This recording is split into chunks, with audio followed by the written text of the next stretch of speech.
Assalamualaikum warahmatullahi wabarakatuh. Ya, bertemu kembali dengan kami, Cak Mus Channel. Kita akan bahas apakah pos Indonesia masih di ujung tanduk. Ini episode ke-30.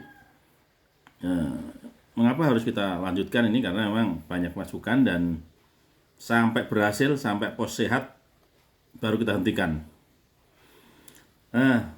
Topik kita kali ini adalah apakah benar P2 Pos tidak solid? P2 Pos loh ya, P2 Pos itu Persatuan Pensiunan Pos Indonesia. Itu topik gedenya ya. Nah, pertanyaannya adalah, bolehkah pensiunan melakukan pemantauan transparansi Dapen Pos dan Pos Indonesia? Jawabannya tentu saja boleh. Bahkan sangat dianjurkan. Pensiunan pos memiliki hak hukum dan legalitas penuh untuk memantau transparansi pengelolaan dana pensiun Pos Indonesia, Dapen Pos. Ini dasar hukumnya ini ya.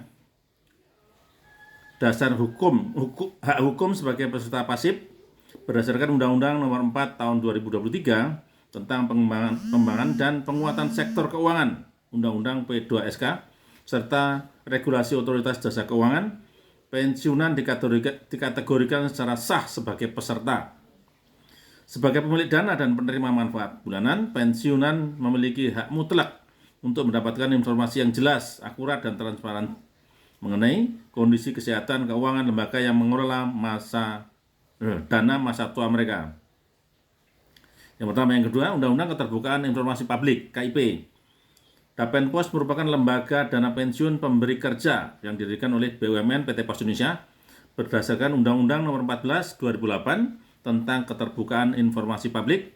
Badan atau lembaga yang mengelola dana publik atau korporasi negara wajib menyediakan informasi berkala yang dapat diakses oleh masyarakat, terutama oleh anggotanya sendiri. Ketiga, peran pengawas lewat organisasi pensiunan (SHG).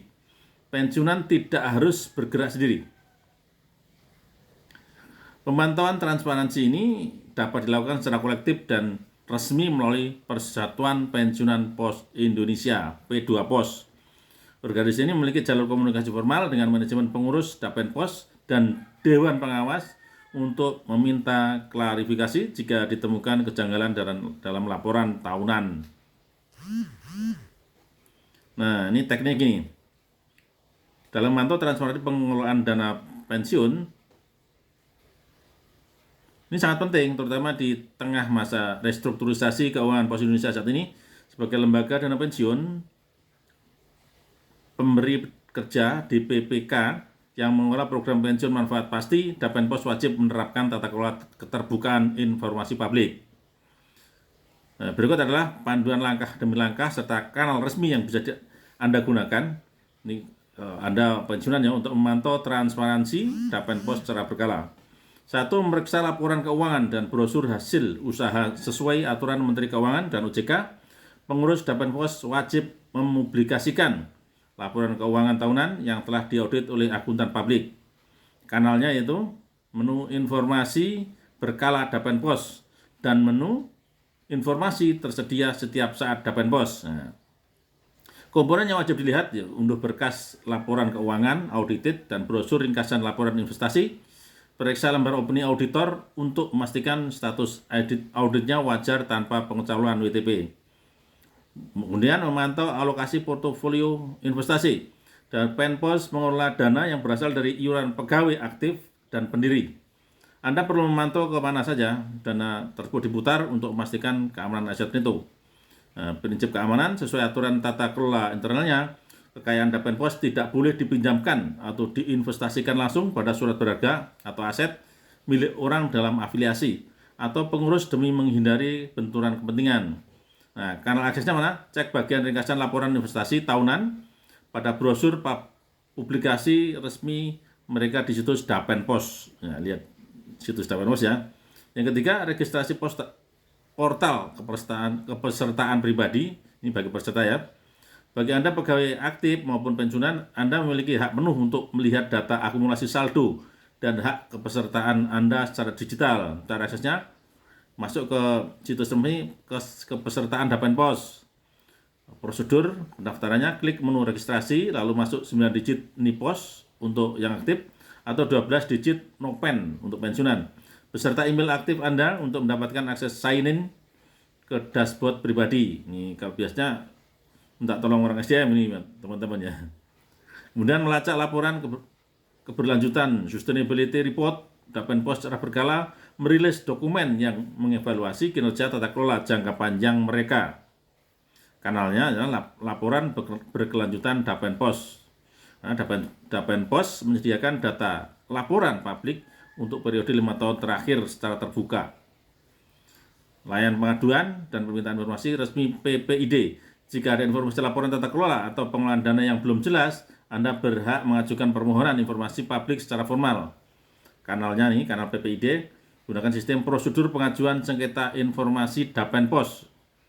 Ada kontaknya nih, Anda juga dapat menghubungi sekretariat mereka melalui WhatsApp resmi 0821 2900 0059 atau email ke dppos_indonesia@dapenpos.co.id. Nah, melalui pantauan mandiri secara berkala pada kanal-kanal di atas, Anda bisa ikut memastikan bahwa manajemen investasi Dapenpos tetap dikelola dengan prinsip tarif T, transparansi, accountability, responsibility, independency, and fairness. Oke dah.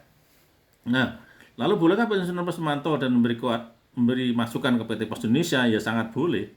Sangat boleh. Bisa melalui P2 Pos. Sebaiknya P2 Pos juga bekerja sama dengan IP ya. IP itu Ikatan Profesional dan Pensiunan Pos Indonesia. Pos. Nah, IP, Ikatan Profesional dan Pensiunan Indonesia. Ini yang sebagian besar isinya adalah orang-orang PT Pos Indonesia.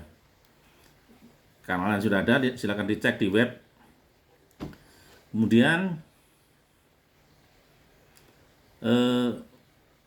melalui forum komunikasi. Nih, pensiunan pos harus peduli dan aktif memantau kondisi dana pensiun Pos Indonesia serta perusahaan Pos Indonesia karena adanya keterikatan mutlak secara ekonomi, hukum, dan moral. Alasannya jaminan kelangsungan nafkah bulanan tentunya ya. Yang kedua, Pos Indonesia adalah jantung penumpang Dapenpos. Kemudian yang ketiga, status hukum pensiunan sebagai pemilik sah dana yang dikelola oleh Dapenpos. Nah, kemudian yang keempat, ikatan moral dan rasa memiliki sense of belonging pensiunan. Risikonya jika pada tidak peduli semua ya, maka kalau teman-teman pensiunan itu pada acuh tak acuh terhadap situasi ini yang kita bahas tadi. Yang pertama, risiko keterlambatan atau pemotongan uang pensiun bulanan. Memungkinkan itu. Kemudian yang kedua, risiko defisit dana yang tidak tertutupi, gagal bayar. Kalau dibiarkan dan mereka ya bisa dikatakan misalnya sembarangan atau keliru atau gagal gitu, maka salah satu risikonya adalah ada defisit yang tidak bisa tertutupi, gagal bayar Dapenpos. Kemudian risikonya yang ketiga, bisa kehilangan hak suara dan hak informasi. Yang keempat, melemahnya posisi tawar organisasi pensiunan pos. Jadi P2 Pos itu kalau diam aja, maka akhirnya manajemen pos tidak akan memprioritaskan kesejahteraan pensiun dalam rencana restrukturisasinya karena menganggap kelompok pensiunan adalah kelompok yang pasif dan tidak solid. Diulang, tidak solid. Nah, mau begitu kah? Nah, jadi jangan mau dianggap tidak solid ya teman-teman pensiunan pos di P2 Pos. Kemudian yang kelima, risiko kehilangan fasilitas layanan kesehatan, jaminan tua, hari tua tambahan. Ya, artinya kepedulian itu sangat dibutuhkan. Jadi teman-teman di P2 Pos jangan diam saja, tetap harus bergerak.